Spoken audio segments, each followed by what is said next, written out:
And continuing on with my conversation today, just a few hours ago over at the House of Representatives with Congressman Peter Defazio. This is fascinating.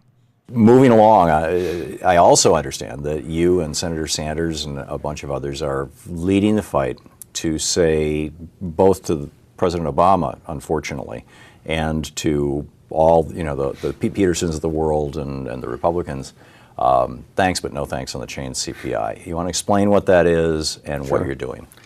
It's a pointy-head economist theory that you can substitute things of somewhat equal value when something becomes more expensive. The classic I learned in economics is you're eating steak becomes expensive, you buy chicken, chicken becomes expensive, you buy pasta, pasta becomes expensive. You buy cat food? Cat food's pretty expensive. Oh, you're a cat guy, you know that. Yeah. So, I mean, there is some cheap cat food, but it's not even good for cats, let alone humans.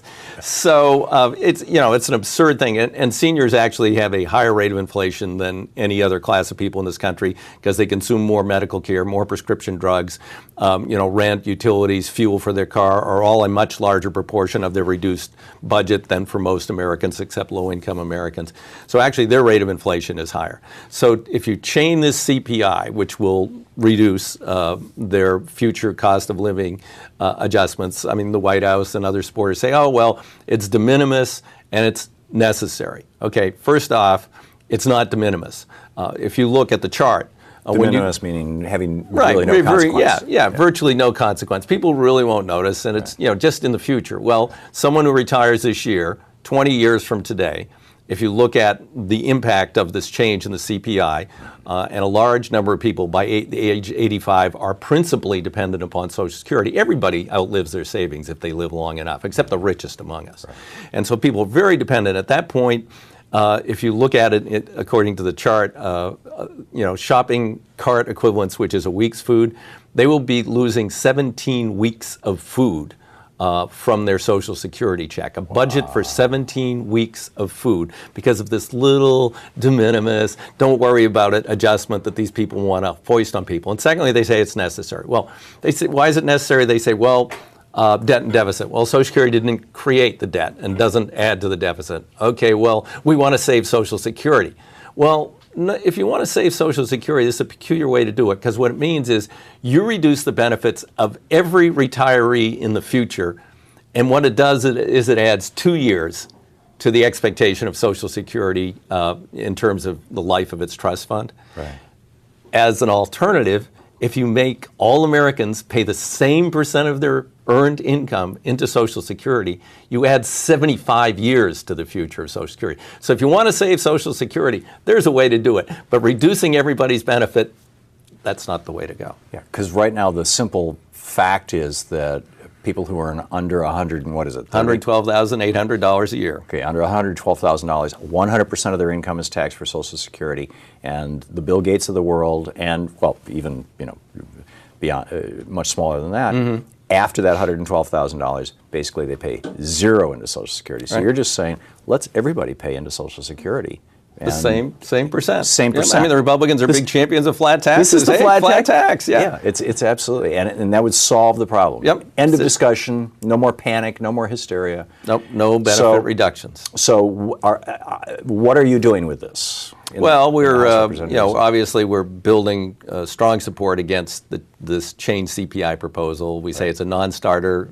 If they want to negotiate a big budget deal, well, go ahead, but not with this as something to bring the Republicans to the table. I mean, the president, we're saying, look, you got snookered in the last 3 negotiations. Don't get snookered again and hurt seniors. So Social Security not creating a part of the problem doesn't need to contribute to the solution. Social Security does not create debt and deficit. Why should Social Security pay to reduce debt and deficit? The other part of this, I mean, it would cut veterans' benefits. It also would hit the middle class hard because it would reduce the indexation of your wages as you move from bracket to bracket up. And so if you're someone who's making $29,000 a year and you're about to move up into the next bracket, and you next year earn $29,000, whoops, suddenly you're because of the lack of adjustment, you're going to start paying at a higher rate. So there's a number of places where this causes problems that are unnecessary. And if I can bring up one other quick subject, I was talking to some people from Treasury yesterday. The Obama administration finally sent someone down to talk to me about my transaction tax. I said, look, if you guys are looking for revenue, 3 cents on $100 of trading on Wall Street, 3 basis points, would raise $35 billion a year. People who are invested in 401ks and all that, they'll see virtually no impact. But people who trade a stock 1,000 times in a minute, or in some commodity 1,000 times in a minute, yeah, they're going to have to pay the bill. And they should, and it will also get some of them out of the market. But we just said, don't go to Social Security. They didn't create the problem. Well, and in fact, that securities transaction excise tax is what it used to be called. Now they're calling it the Robin Hood tax, and European countries are doing it. We put that into effect in the late 19th century. It stood until 64, as I recall. 66 maybe. 66, yeah. FDR increased it in 35. He doubled it to help rebuild the real economy because Wall Street had destroyed our real economy. Right, and to pay for the SEC, and it was generating such a profit in 66 that they said, okay, so bring that back. That's great. Yeah. So how can people who want to support your efforts to say to the president, no chained CPI, let's not do this, and bring back the tax on Wall Street transactions, what can they do?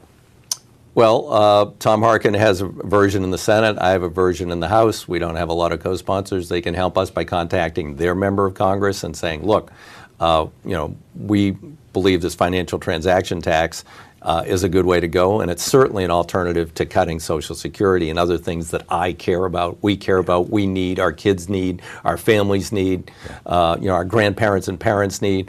We see that as having a pretty direct link. On the Chained CPI, it isn't law yet, so we're not introducing a bill to say it can't become law. That's silly.